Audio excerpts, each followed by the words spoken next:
मुझे अपने कई सवालात के जवाब नहीं मिले। जो गुर्बत में पैदा होता है, पढ़ नहीं सकता, किसी के लिए कुछ कर नहीं सकता, तो क्या उसका नसीब बुरा है? और अगर ये है तो क्या ये इंसाफ है? अगर कोई चोर डाकू के घर में पैदा हो तो क्या वो एक अच्छा इंसान नहीं बन सकता? क्या ये इंसाफ है उसके साथ? कैसा निजाम है? थक गई हूं पूछ पूछ के इस निजाम से। तो कहना, अगर तुम इतना सोचोगी ना तो किसी दिन मुझे तुम्हें साइकियाट्रिस्ट के पास लेके जाना पड़ेगा। इंसान को उतना ही सोचना चाहिए जितनी उसकी कैपेसिटी होती है। प्लीज अपनी सोच को थोड़ा महदूद कर लो, वरना तुम्हारी सोच तुम्हें इतनी दूर ले जाएगी कि तुम्हें पता भी नहीं चलेगा। ऑनेस्टली। अच्छा है, जरा मैं भी तो देखूं कि इस दुनिया के बाद कोई और दुनिया है भी कि नहीं।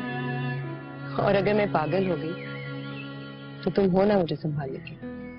प्लीज तो कहना, कभी दोबारा मजाक में भी ऐसी बात नहीं बोलना। नफरत है मुझे पागलों से।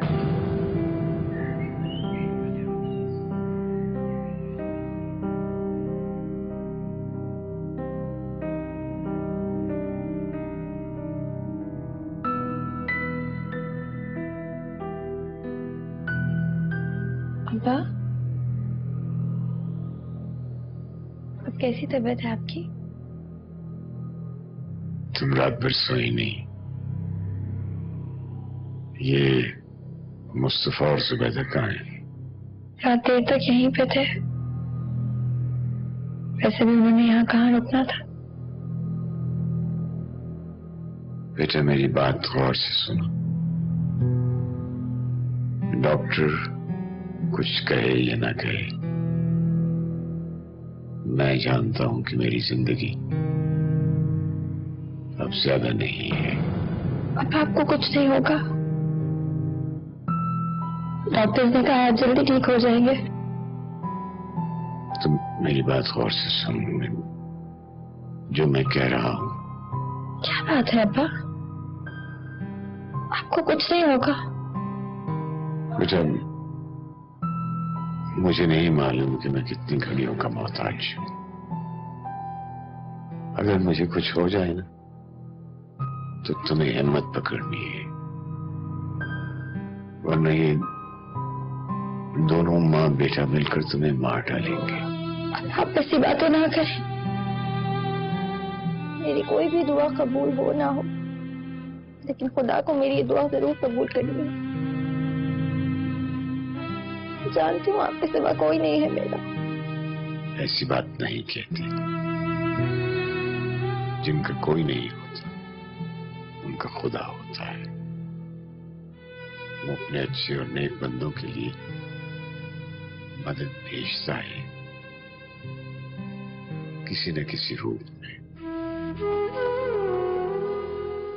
बेटा मेरा एक दोस्त है, उसका नाम है जुल्फिकार। बड़ा आदमी है, बहुत बड़ा एस्ट्रोलॉजर है और बहुत बड़ा वकील है। मैंने अपना वसीयतनामा उसके पास रखवा दिया है।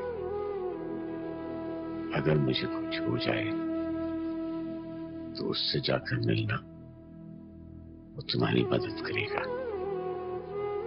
और हाँ, परेशान मत होना। अब गलती मुझसे एक हो गई है, वो ये कि मैंने तुम्हारी माँ को इस वसीयतनामे के बारे में बता दिया है।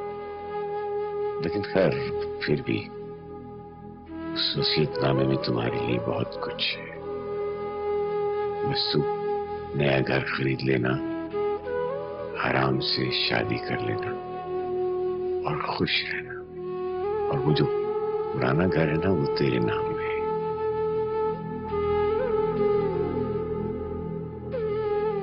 आपको अगर कुछ हो गया ना तो मैं भी मर जाऊंगी।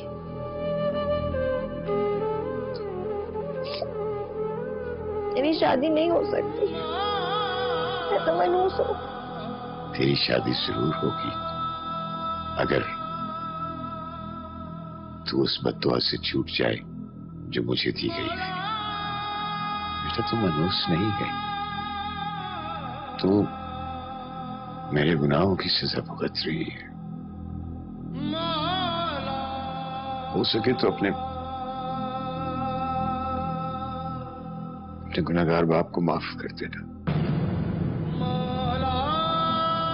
और जुल्फिकार से जरूर मिलना, सिर्फ वो ही तेरी मदद कर सकता है।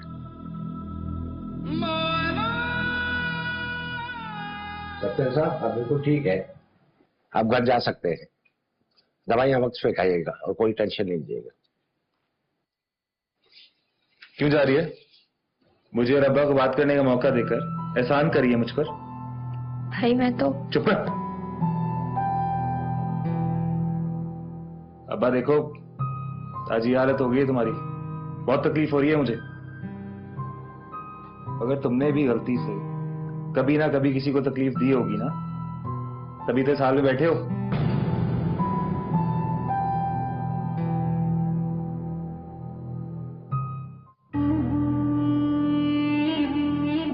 क्या हुआ?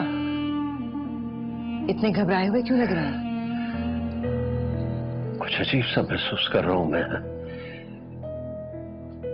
पहली बार मेरी समझ में नहीं आ रहा है कि कहर किस पर टूटने वाला है, किसका वक्त पूरा हो गया है। मैं तंग आ गया हूं इन तमाम बातों से। छोड़ना चाहते हैं आप ये सब? मैं छोड़ना नहीं चाहता, मुझसे छुड़वाया जा रहा है। कोई आपसे कुछ नहीं छुड़वा रहा। मुझे तो ये आपका अपना फैसला लग रहा है। मैं कौन होता हूं फैसला करने वाला? अगर ये कुदरत का फैसला होता तो आपको बार बार किसी का कल ना दिखाई देता। वो औरत अपनी बच्ची के लिए आपसे मदद मांगने ना आती।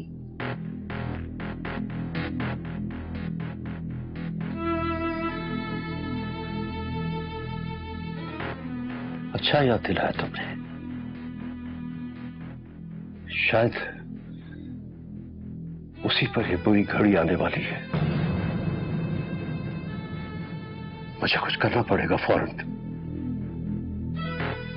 लेकिन ये बहुत बड़ा अमल है। बच्चों को मेरे दायरे से दूर रखना। हिबा तो अपने कमरे में है और मोमिन रात को देर से ही आएगा। हिबा का दरवाजा बंद रखना।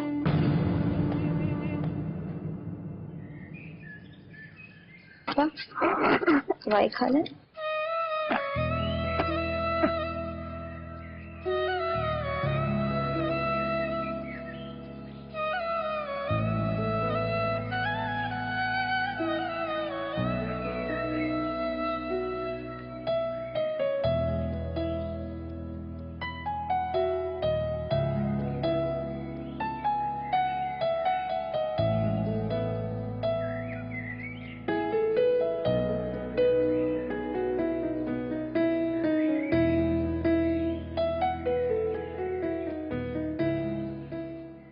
कभी कभी मैं सोचता हूं बेटा कि जिंदा रहने के लिए इतने जतन क्यों करने पड़ते हैं। अब आप फिर शुरू हो गए। आप ही ने तो सिखाया है कि जिंदगी कोशिश करने का नाम है। आपको जिंदा रहना है मेरे लिए। अरे पगली, तेरे ही लिए तो जिंदा हूं मैं। यही तो सोचता हूं कि मैं तुझे किसके हवाले करके जाऊंगा। आप क्यों फिक्र करते हैं? डॉक्टर्स ने कहा है कि आप बिल्कुल ठीक हैं। मुझे तो बस अपने नसीब से डर लगता है। नहीं नहीं बेटा, नहीं, कैसी बात करती है तू? अरे तेरा नसीब तो बहुत बुलंद है बेटा,